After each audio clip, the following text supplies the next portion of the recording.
Every year, generous donors help power groundbreaking research into saving sight. Andrew, lovely to see you again. Thanks for your time. Congratulations once again on your Quinlivan research grant. Tell us a little bit about your research and what's getting you out of bed in the morning. Oh, lots of things. It's a very exciting time, and first of all, I'd like to thank the support of Glaucoma Australia, because this is getting us started, and without getting, we have momentum because of funding like Quinlivan. So what I'm looking at, I think is important for a lot of your audience with glaucoma, is that for probably about 80% of people, we've got pretty good treatments for glaucoma. And in fact, if you adhere to the treatments that we have, for the majority of people, they maintain sight for all their lives. And I think that's an important message. But there's about 20% of people that our treatments aren't very effective, because the mechanism of glaucoma is pretty complicated. Lots of molecules and how they interact with, to be honest, still figuring it out.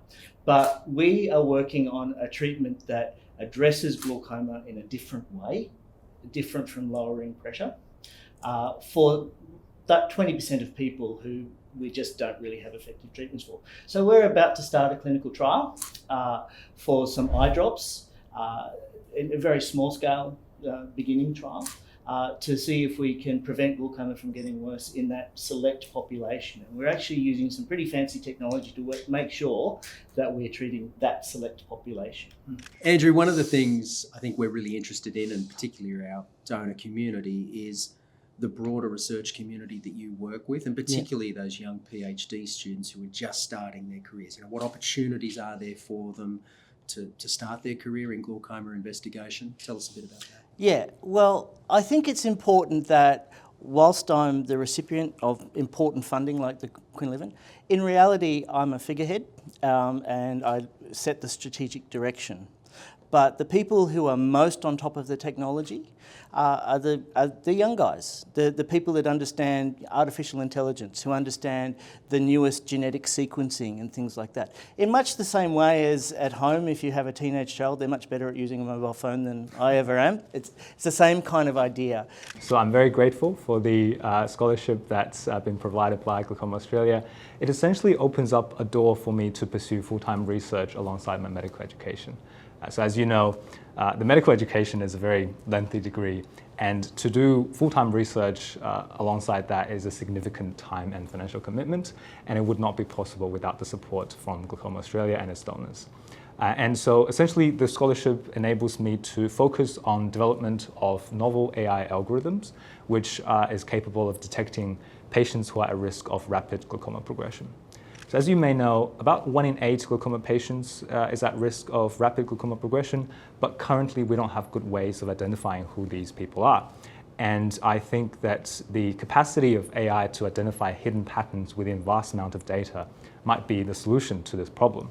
And the other thing that the scholarship is of significant help to me is that it gives me a fuller research experience. So I've been able to travel to national and international conferences because of this scholarship, where I'm able to present my research, share my findings, and also connect with researchers from across the world. And I think that's just a fantastic experience. I think it was not a sort of a very sudden moment. It didn't suddenly come into my mind. I was always quite interested in vision science and in the physiology of how vision works. I think it's very fascinating. But I didn't really know a lot about glaucoma. These young researchers, they're the people that do the work. And what I help them do is I give the direction and go, this is the way that the work needs to go in, and this is what it means in the bigger picture. So because they're obviously focused on a small part, and so my role is putting the pieces together, but in reality they do the work. And so PhD scholarships, for example, they're very important for the young researchers. It's not a lot of money, but it keeps them going, and they do it for love as much as anything else, and they really want to make a difference.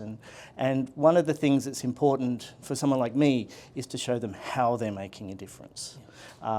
Because they can do the technology stuff, you just point them in the right direction, they do it, and they do it way better than I ever would. Yeah. So I need those guys, but I think something that I need to do, and organisations like Glaucoma Australia need to do, is just encourage them to get that perspective where they can see what the big picture is and what that actually means to them. Since your award on World Sight Day, tell us a little bit about the progress of your research today. Well, it's an exciting time since the award because that's basically we can push the button to go with the clinical trial. So at the moment, one of the things that we're doing is that we're making sure that the formulation for the eye drops that we're planning to use is correct, and we're up to what's called stability studies to make sure that if you have a bottle, that bottle doesn't go off before it needs to. So we're working on that with a partner compounding pharmacy, and we're the technology for selecting the patients is pretty much in place. And so we are actually looking at recruiting in the second half of this year for first in world neuroprotective trial based in Sydney. I have a question around why ophthalmology and glaucoma in particular, all the training you would have done. Tell me about the training journey and then why glaucoma? Sure, an interesting journey as well. I actually didn't start as a medical doctor when I left school. To be honest, I didn't really know what I wanted to do. And I started off with a basic science degree. And then each year I just picked subjects that were more and more interesting. And I got into something called visual neuroscience. And it's a funny kind of thing to get you hooked in vision and vision science. What really hooked me is that my lecturer, who ended up becoming my PhD supervisor, he was explaining to me how a painter like Gauguin could actually, in his paintings, shade in colours other than black and white, and it still made sense to our brain. And I found that completely fascinating. That was my hook. And then from then I did a small research degree. And then again, I got to the end of that, and I didn't know what I wanted to do with my life. And I actually, I more or less had a gap year, did lots of things. And then the Dean of Medicine said, well, look, you obviously like doing some research, but maybe you'd like to do something practical with it. So I did a medical degree and I did a PhD in the middle of that. And I worked in places like Germany and New York, which was just, when you're young, that's great, it's good fun. And then I finished my medical degree.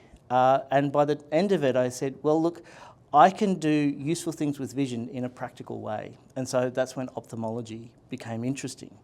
But that we're talking about, when I made that decision, that was 11 years after leaving high school. Wow. Yeah, and then I had 3 years of routine medical training that everybody has. Then I had 5 years training as a specialist, and then 1 year training additional in glaucoma in Cambridge. So I often joke that my first real job was about the same age as footy players retire. Well, we're very lucky to have you, and thank you for being persistent. What a journey. It's quite a journey, and it's been fun, and it means that I've got to the point here that we're able to actually do something practical, first in world, local, with technology that we've been working on and off for more or less 10 years now.